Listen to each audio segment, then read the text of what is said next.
Bonsoir à tous, bienvenue dans votre émission La Réunion Léla. En tout cas, on espère que vous avez passé une belle journée. On va passer un moment agréable ensemble puisqu'on va feuilleter quelques livres avec Gaël Guiton dans Cosmo Réunionnais.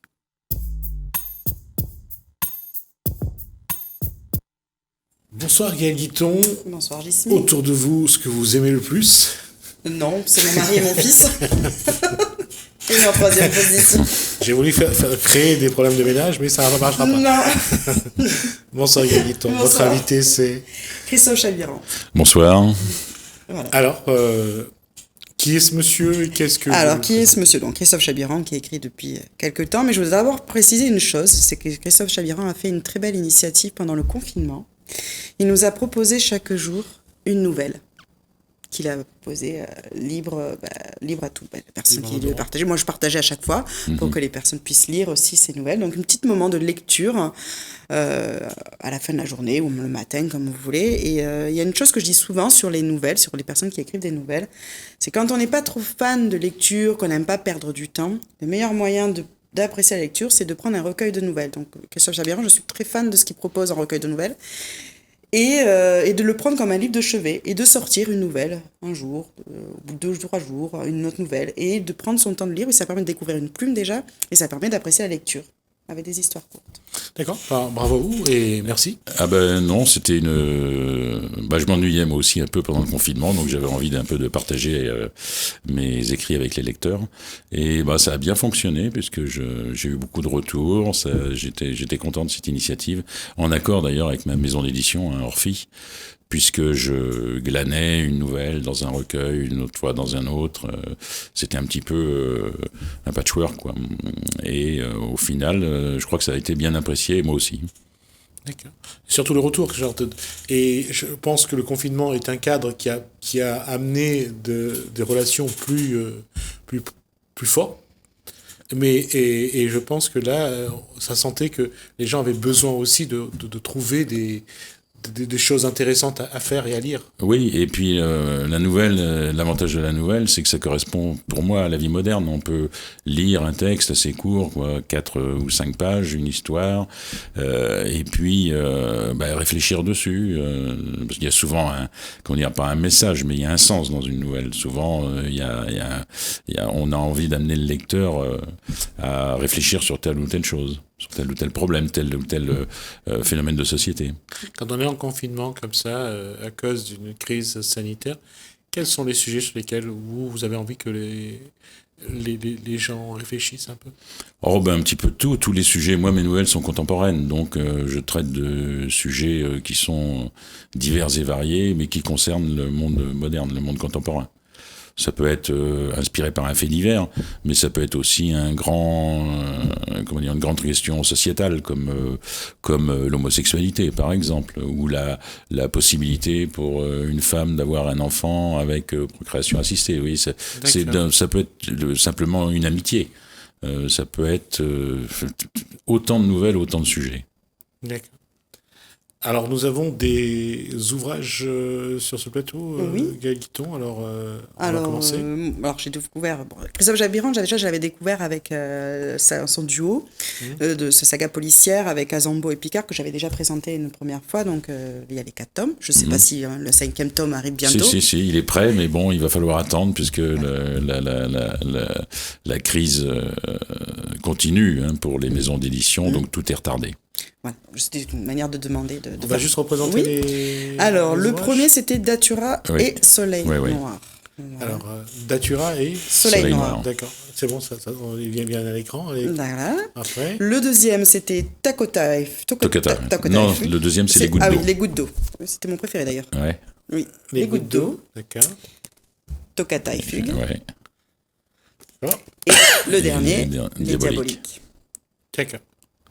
Et tous sont des romans policiers Alors, c'est des romans policiers, mais bon, comme moi je suis avant tout un nouvelliste, dans chaque ouvrage, il y a 2 histoires. C'est en fait 2 grosses nouvelles dans lesquelles on retrouve toujours mes 2 mêmes lieutenants de police, Picard et Casambeau, qui mènent leurs enquêtes à travers l'île de la Réunion, qui est aussi en filigrane l'héroïne de mes bouquins, mes romans policiers. D'accord. Juste un petit mot, parce que c'est pas pour vous embêter. Vous pensez qu'un jour, on pourra les mettre en film ou en série? Ah ben, on me l'a déjà proposé, mais c'est les problèmes de budget. Ah, d'accord. Ça coûte très cher de faire un film. Mais bien sûr que si ça se concrétisait, je serais aux anges. D'accord. Ouais, voilà, on va de nouveau lancer l'appel. Il faut les moyens. Oui. Oui, la volonté. Et qui vous imaginez en Casambeau ou Picard? Ah ça, j'ai pas encore vraiment... mais je les ai dans la tête, je les vois bien physiquement, quoi. Après, il n'y a pas que le physique, il faut que la gestuelle le corresponde. Non, là, c'est compliqué. On continue. Alors voilà, la première, cette recueil de nouvelles, c'était Halloween, avec 40 nouvelles. Oui. Alors, la touche Christophe Chabiran, c'est sombre quand même, il faut le dire. C'est la majorité, la majorité, c'est sombre. Mais c'est le cas de la plupart des nouvelles aussi. Voilà, c'est sombre. Je trouvais que c'est le thème, ça tournait beaucoup autour de la mort. Oui. La majorité. Et voilà, comme il dit, il prend les situations de la vie courante. De la vie de tous les jours, et on a l'impression que sur certaines nouvelles vont nous toucher plus que d'autres parce que correspond un peu à ce qu'on a vécu ou ce qu'on a vu ou ce qu'on a rencontré. Donc voilà, et je vais lui laisser l'expliquer déjà la couverture et aussi pourquoi le titre Halloween. Alors, vous voulez que j'explique? Ben oui. La couverture, c'est le hibou ou la chouette est mon animal fétiche.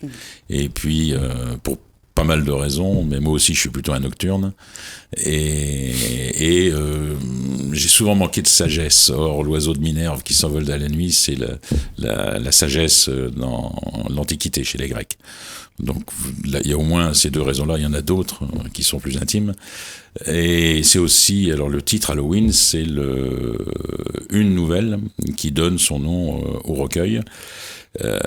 Qui avait été primé et qui était paru dans un recueil de nouvelles collectif qui s'appelait Fièvre Rouge, où il y avait des auteurs du monde entier. Mais le point de départ, c'était quand même Haïti. Donc voilà, c'est comme cette nouvelle avait été primée, j'ai décidé de donner le nom de cette nouvelle à l'ensemble du recueil. D'accord, la suite? La suite, Les yeux verts. C'est le dernier recueil que j'ai lu. Les yeux verts. Non, c'est ce que je voulais voir, le vert. Oui. Oui, ça je me suis un petit peu amusé. C'est un clin d'œil au passé. Hein. C'est le vert, c'est la fourrure d'un écureuil aujourd'hui disparu, qui est dans les tons gris-bleu. Donc voilà, c'est un clin d'œil à cet adjectif de couleur tombé en désuétude, où il reste que les yeux verrons d'ailleurs, on emploie encore. Mais donc voilà, alors, c'était pour l'exhumer du passé. Alors Véron, là, on va quand même dire aussi, vous expliquez c'est quoi Véron? Parce que Véron, c'est quand on a 2 yeux de couleurs différentes. Voilà, d'accord. Donc 42 nouvelles. Ouais, pareil, toujours. Il y a un fil de conducteur que j'ai trouvé aussi, c'est Christophe Chabiran est un musicien. Oui. Je le sais, voilà. Oui. Parce que je l'ai vu, voilà, je le sais. Et ça tourne beaucoup autour de la musique, j'ai trouvé. Il y avait ce petit fil conducteur. Et je me suis même posé la question si des fois c'était vous qui vous étiez mise en scène. Ça peut arriver. Je me suis posé la question à plusieurs reprises. On n'écrit jamais à partir de rien. Oui. Hein. Même quand c'est pas autobiographique, on se sert soit de propres choses qu'on a vécues ou d'autres dont on a entendu parler. Hein, donc, quand on parle de musique, votre musique à vous, c'est? Moi je suis assez éclectique, hein. J'aime beaucoup de choses, mais ma formation c'est jazz. Je joue du trombone, donc c'est plutôt jazz, mais j'ai participé à beaucoup de formations créoles. J'ai joué avec Tifoc, avec Gadiamb, un groupe qui était avec Chantal Ivara. J'ai participé à beaucoup de choses. D'accord. Christophe Chabiran se produit sur l'île. Oui. C'est bien. C'est pour ça que je voulais savoir. Oui, il y a régulièrement des concerts. D'accord. Non, le jazz, j'avais compris dans la façon de faire, mais pour le reste, j'apprends. C'est bien. Ouais. Non, moi je suis ouvert à toutes les musiques, ça c'est... Bon après, il y a quelques musiques modernes, je préfère pas en parler. On dirait comme nous disaient nos grands-parents à notre âge, quand on était gamin, ça c'est un autre monde. Voilà. Vous pensez que de nouvelliste, vous pouvez devenir parolier? Est-ce que vous maniez les mots? Alors, je sais pas trop, parce que c'est quand même quelque chose de très précis, de très différent. J'ai jamais tenté vraiment l'expérience. Par contre, j'ai écrit de nombreux poèmes, mais poèmes et chansons, c'est pas la même chose non plus. Donc, pour l'instant, je me consacre plutôt à l'écriture d'une part et la musique de l'autre. Bien qu'il y ait des liens, hein, puisque la nouvelle, c'est quand même quelque chose de court, de précis, il faut qu'il y ait une chute, il faut surprendre. J'allais dire que c'est un style direct en français. C'est du style direct en français. Comment ça? Quand on écrit les nouvelles. Bah oui et non, ça dépend. Ça dépend des nouvelles. D'accord. Ouais. Non, parce que c'est plus direct. On a 4 pages pour écrire et on n'a pas le temps de prendre le... Ben, on va pas faire de longues descriptions. Il va pas y avoir de lyrisme. On va faire du Zola, voilà. par exemple. Oui, on va à l'essentiel. On va à l'essentiel. Mais un petit peu, souvent je compare à la musique. J'y vois un lien, puisque dans un chorus de jazz, dans un solo, on va aussi, c'est pas très long, on va aussi à l'essentiel. Il faut surprendre et être précis. Il y a un lien, pour moi il y a un lien, très fort même. C'est pour ça que je disais qu'il y a des gens qui préfèrent les nouvelles parce que ils n'ont pas le temps de sortir de l'histoire, de rester dans cette émotion-là. Il n'y a pas on s'arrête à une page où on va décrire le décor, Ça non, ça je le fais plutôt dans mes nouvelles policières. Ouais. Mais là, non, pour moi une bonne nouvelle, c'est le lecteur est hameçonné, et à la fin, il avait pas prévu la chute, il n'avait pas prévu ça. De toute façon, dès les premières lignes, alors moi je sais pratiquement quand je vais vraiment aimer la nouvelle, parce que dès les premières lignes, soit Christophe Chabiran arrive à me prendre, soit j'arrive à lui dire à peu près combien de nouvelles ne sont pas passées, ou je suis passé à la trappe, ou j'ai pas réussi à rentrer dedans. Mais ça c'est tout à fait normal, hein. Sur 42 nouvelles, il y en a forcément quelques-unes qui peuvent pas plaire à tout le monde. Oui. Ça, c'est inévitable. Oui, mais après de suite, il arrive à nous prendre, et on sort avec le sourire, ah oui, quand même. Il a marqué le coup, voilà. C'est ce que j'aime chez lui, c'est incisif là, ça. Oui, c'est ce que tout à fait. De toute façon, c'est ça aussi la force de la nouvelle, quoi. C'est comme vient de dire l'auteur, c'est dès le départ de capter le lecteur et de l'amener jusqu'au bout. C'est pas donné à tout le monde. Je préfère quand même préciser, il faut pas dire que écrire une nouvelle c'est facile. Je suis contre. Voilà. Non, mais c'est juste que moi je voulais faire ce petit rappel. Parce que garder un lecteur captif sur quelques pages et pouvoir tout lui dire sur 4 pages, c'est très très très compliqué. Tout à fait. C'est plus facile de développer, de partir sur une 400 pages ou 300 pages que garder un lecteur et se dire j'ai tout dit en 4 pages. Pour moi, c'est un exercice très compliqué et souvent, j'entends souvent les auteurs dire moi, je me sens plus à l'aise en tant que nouvelliste. Et quand je leur pousse, mais tu devrais faire un roman, elle dit non, moi, je suis pas à l'aise et je peux comprendre. C'est une question de format naturel. Hein. Moi, c'est mon format d'écriture. C'était ma petite précision. Et là aussi, en termes d'écriture, parce qu'aujourd'hui, il y a beaucoup de gens qui écrivent, et c'est tant mieux d'ailleurs, hein. C'est une bonne chose pour la production, mais il y a des gens quand même qui se rendent compte que écrire ça reste un exercice de style, quoi. Oui, il faut du temps, il faut de la passion, il faut de l'énergie. C'est contrairement à ce qu'on peut penser, même si on est statique, c'est fatigant. Moi, il m'arrive souvent de finir une nouvelle en sueur, quoi, parce que je vis au rythme de ce que j'écris, quoi. Et cette passion-là, je crois pas que tout le monde l'ait dans l'écriture. Ça, je peux parler pour moi. Je tiens à préciser, même écrire une chronique, moi il m'est arrivé d'avoir, on va rire, hein, d'avoir la page blanche de la chronique, à me dire mais qu'est-ce que je vais dire, parce qu'à chaque fois que j'ai fait écrire une chronique, je veux qu'on ressente ce que moi j'ai ressenti, et j'ai envie d'être original aussi, parce que je veux chercher et pas faire tout le temps la même chose, et voilà, et quand je dis oui, j'ai la page blanche de la chronique, faut pas rire, hein, mais c'est vrai. Ah non, non, Voilà, non. voilà. Non, mais je peux pas rire. Je suis journaliste, j'ai écrit pour la presse écrite. Je veux dire, même 30 lignes à mettre sur un papier, C'est- la page blanche, tout le monde l'a. Hein. Ça peut être quelqu'un qui veut écrire un livre ou quelqu'un qui veut écrire 10 lignes pour faire une information. Ben, c'est pas l'inspiration n'est pas automatique. Donc c'est quelque chose que je pense qu'aujourd'hui, les gens doivent se rendre compte que chaque fois qu'on écrit, ça demande un ensemble d'éléments qui amènent un bon résultat. Oui. D'ailleurs, il faut juste vous rappeler les éditos. À l'époque, bon, c'était la presse écrite, et ça, c'est un petit peu de la génération, de notre génération à nous. Je veux dire, la première chose qu'on regardait toujours en une d'un journal, c'était les 15 lignes d'édito.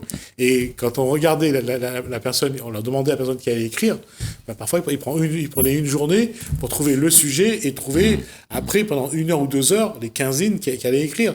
Et en plus, c'est relu plusieurs fois pour savoir si c'est bon. Parce que là, par rapport aux nouvelles, c'est encore plus restreint, c'est de dire en 15 lignes quelque chose que parfois on met 2 pages à dire. Donc c'est pour ça que je disais que écrire, ça reste un exercice de style. Mais aujourd'hui, avec les nouvelles, c'est vrai que ça donne quand même à ceux qui n'aiment pas écrire long, ça leur donne le temps ça donne l'occasion plutôt, l'opportunité de faire quelque chose. Et je ne sais pas si, d'ailleurs, là-dessus, Gaël Guiton, est-ce qu'il y a beaucoup plus de nouvelles aujourd'hui qu'avant? Et est-ce qu'au sortir de... Non, Et non, est-ce je crois qu'au- que c'est pas quelque chose qu'on envoie énormément. Il y a des recueils de nouvelles. Par contre, Pocket, les éditions Pocket éditent chaque année un recueil de nouvelles avec ses 10 meilleurs auteurs pour une association. Voilà, on voit souvent des recueils de nouvelles pour des associations où c'est des têtes de liste là, des grands Oui. auteurs comme Musso, Lévy, tout ça. Ils se regroupent juste pour une association. C'est là où on voit le plus de recueils de nouvelles. Après, j'avoue, en tant que lectrice, c'est pas la première chose que je vais acheter en fait. Alors que je conseille fortement parce que j'estime que quand on n'a pas l'habitude de lire, il faut aller dans des recueils de nouvelles pour apprécier la lecture. Et voilà, mais en France, on n'en voit pas énormément. Après, oui, il y a un côté un peu dommage qui est franco-français, c'est j'allais dire, il y a un peu de condescendance. Pas aller jusqu'au mépris, mais de condescendance vis-à-vis de la nouvelle. En France, on considère que c'est plutôt un genre mineur, alors qu'il y a de très grands auteurs, les plus grands auteurs de nouvelles, il y en a quand même des Français, comme Maupassant, Flaubert, etc. Tous les grands auteurs américains ont commencé ou ont continué par des nouvelles. Donc c'est une question culturelle aussi. Ça, la nouvelle en France, c'est un petit peu délaissé, un petit peu pas mal vu, mais il y a un petit peu de ça. Mais les maisons d'édition maintenant se mettent de plus en plus à des recueils proposent au moins avec un thème spécifique. Souvent c'est Noël, la Saint-Valentin, bon, pour les filles en tout cas. Moi, voilà. Et mais oui. Je ne vais pas aller là-dessus, sur ce terrain. Oui, non, mais je sais qu'il y a une certaine maison d'édition pour les filles, elles proposent pour la Saint-Valentin et pour Noël des recueils de Noël. Comme quoi. Qu'est-ce qu'on peut dire encore sur cette... Alors, Christophe Chabiran m'a gentiment offert les contes de Desfinga. Je ne l'ai pas encore lu, donc je ne peux pas en parler. Je vais le laisser. Ouais, Parce que moi, je ne l'ai pas lu encore. Je vais en parler. Bon, les contes des Fingas, c'est, vous voyez qu'il y a sur la couverture, c'est un cyclone, et c'est un clin d'œil à un cyclone qui m'a bien marqué, c'est Feringa, en 89, je crois. Et voilà, donc l'idée, contrairement aux autres recueils de nouvelles, là les nouvelles ont au moins un lien chronologique, puisque le thème c'est des musiciens qui partent jouer des musiciens de jazz qui vont jouer dans un hôtel de la côte ouest, ils partent en alerte orange et puis quand ils arrivent c'est alerte rouge, ils sont bloqués dans l'hôtel toute la nuit. Donc ils peuvent pas sortir, les clients de l'hôtel sont bloqués aussi, et tout le monde se met autour d'une table comme une veillée autrefois, et chacun son tour en attendant la fin du cyclone. Les convives, enfin les participants vont raconter des nouvelles, des histoires qu'ils ont vécues ou non. Et l'intérêt, c'est dans cette situation extraordinaire, qui est celle aussi d'un confinement, qu'on vient de connaître, puisqu'ils sont confinés dans l'hôtel pendant la nuit du cyclone, de mettre en rapport, en relation des gens qui autrement ne se seraient pas rencontrés, ou de loin. Et donc, il y a certaines histoires qui vont se passer en métropole, si c'est un Zoraï qui les raconte, d'autres qui vont se passer à La Réunion, et tout ceci tout au long du cyclone. Voilà le thème un peu de ce recueil de nouvelles. Et j'allais dire, c'est un paradoxe, c'est un petit peu comme aux États-Unis où il y a les tornades. Malgré tout, ces phénomènes climatiques intéressent les gens. Pourtant, ils sont destructeurs, mais ça intéresse quand même les gens. Ça les intéresse, ça les excite aussi, parce qu'il Oui. y a qu'à voir à la veille d'un cyclone comment les gens se précipitent, puis même il y a une espèce d'excitation comme avant une fête. Il y a ce côté dramatique qui est en filigrane, mais il y a ce côté aussi... Je vais faire le lien avec ce que vous disiez tout à l'heure, c'est de courir à la grande surface, de faire les courses. Oui, oui, quitte à en acheter trop, Ouais. comme ça s'est passé pour le confinement. Exactement. On retrouve parfois les mêmes ingrédients, j'allais dire presque. Bah, il y a ce phénomène d'angoisse et en même temps d'excitation presque festive, quoi. Ouais. C'est un mélange des deux. Quelque part, c'est un petit peu une fête parce qu'ils achètent plein à manger, ils sont enfermés dans la maison, ils vont rester Oui, là pendant. C'est aussi de manière que toute la famille se retrouve comme pour un événement familial, comme un mariage, un baptême, il y a presque de ça, quoi. On est obligé de rester ensemble. Ah ben oui, oui. C'est bien de rester ensemble. Oui, moi je m'en plains pas. En tout cas. Non, j'ai pas dit que je m'en plaignais. Je disais que dans ce cas-là, ils sont obligés de rester ensemble. Ah oui, oui. Que ce soit le bon moment pour se mettre ensemble ou pas, mais là, il faut être ensemble. Ah oui, oui, on n'a pas le choix. Parce que les cyclones à La Réunion, ça reste quand même des moments douloureux. Ah ben bien sûr, bien sûr. Hein, et d'ailleurs, moi j'ai sans doute exagéré en disant ça, mais depuis Firinga, j'en ai pas vu vraiment d'aussi intense, d'aussi destructeur. Mais il y a sûrement des gens qui ont été concernés par Gamède, et ça bien sûr. Mais Firinga, moi vraiment, il m'a marqué. J'habitais dans le sud à l'époque et le sud avait vraiment souffert, quoi. Je viens de me rendre compte que je crois que je l'ai vécu ce cyclone parce que je vivais à La Réunion à l'époque. Il y a eu Gamède aussi pour le pont de. Oui, de, oui. De Saint-Louis, oui, bien sûr. Il y a d'autres cyclones ont fait souffrir, mais d'abord, je ne crois pas qu'il y ait eu un autre cyclone depuis où l'œil est passé sur l'île. Ouais. Et donc ça, c'est quand même quelque chose d'assez intense. Je pense qu'il y a 3 cyclones qui ont marqué La Réunion. Il y a donc le cyclone Génie, il y a Hyacinthe, et puis il y aura Firinga. Je pense que c'est les 3. Alors j'avais connu avant aussi Clotilda, mais qui avait plus impacté le Nord. Oui, plus l'année d'avant. Tout à fait, ouais. Effectivement. Non, et comme quoi, ces souvenirs nous marquent aussi, quoi. Ah ben bien sûr. Quand vous avez le toit qui décolle, ça vous marque. Il y a une ambiance aussi de fin du monde, et puis ce côté très surprenant de l'œil, où là c'est le calme plat, il n'y a pas un oiseau qui chante, il n'y a rien, les gens sortent, ils discutent, et puis ils vous disent, quand le vent va souffler de Saint-Paul, ça sera pire. Alors là, vous avez déjà perdu le toit, c'est sûr que vous balisez. Non, et finalement, non. Et c'est vrai qu'on est dans l'œil de cyclone, il n'y a rien, parce que il n'y a rien, oui. C'est un vide. Et quand l'œil avance, ça repart dans l'autre sens. Ouais, dans l'autre sens. Et on cligne de l'œil. Autre chose. On a fini. On a fini vous avez fait pratiquement le tour de tous mes ouvrages, presque. D'accord. Il y a autre chose à venir ? Alors, il y aurait autre chose qui aurait dû paraître là. Ça sera un recueil de nouvelles aussi, mais pas le même format habituel, puisqu'il y aura que, dans un livre d'à peu près 250 pages, il y aura 3 grosses nouvelles. Ce recueil s'appellera normalement Origine, si je ne change pas d'avis d'ici là, et il aurait dû paraître maintenant, et il paraîtra que début 2021. D'accord. Donc il y a un décalage, tout est décalé, hein. Dans toutes les maisons d'édition, il se passe la même chose.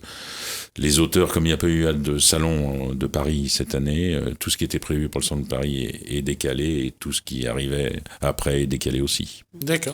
Je pense qu'on vous aura le plaisir de vous recevoir sur ce plateau à la sortie avec, de votre avec grand plaisir. Nouvelle. Ça va être c'est Gaëlle Guiton qui décide, donc c'est elle qui aura donc la charge de. Voilà. Oui, aucun problème. Oui. Moi, on m'invite, je viens. D'accord. En tout cas, merci à vous deux. Merci pour cet échange, pour ce moment, et j'espère que vous avez pris plaisir de vivre La Réunion, en tout cas à travers les livres de cet auteur que nous avons le plaisir de recevoir une deuxième fois, je crois. Oui. Merci. On va tourner Merci une à page. vous. On va tourner une page. On se revoit juste après.